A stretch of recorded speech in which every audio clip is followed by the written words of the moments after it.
علیکم سامعین، 5 جمادی الثانی اور 27 نومبر ہے۔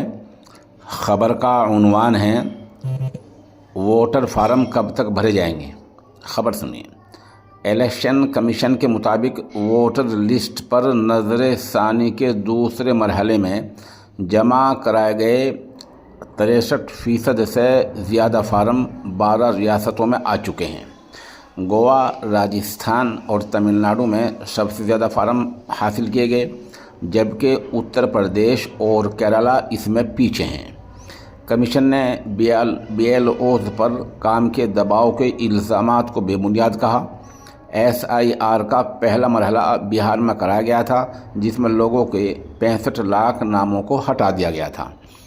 ظاہر سی بات ہے، کمیشن کا دعویٰ یہی ہوتا ہے کہ نام ہٹائے گئے یا تو وہ لوگ انتقال کر چکے، وفات پا چکے ہیں، یا کہیں دوسری جگہ چلے گئے ہیں، اور آخر میں کہ ان لوگوں نے SIR فارم نہیں بھرا ہے۔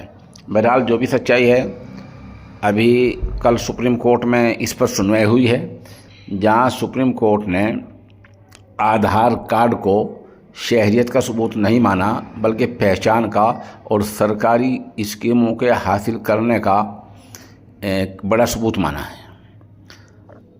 ابھی اگلی سماعت 2 دسمبر اور اس سے بعد میں بھی ہونی ہے۔ SIR فارم کے لیے اور کیا کیا شرطیں ہیں، کس کو کیا دینا ہے، اگر 9 دسمبر کے بعد کسی کا نام لسٹ میں نہیں آتا اس کو کیا کرنا ہے، اس سلسلے میں انشاءاللہ العزیز ہم آج دیر میں کسی وقت تک یا کل صبح دوپہر تک پھر دوبارہ ایک انٹرویو منظر عام پر لائیں گے، جس سے پتہ چل جائے گا کہ ان کاموں کے لیے اور کیا کیا کرنا چاہیے۔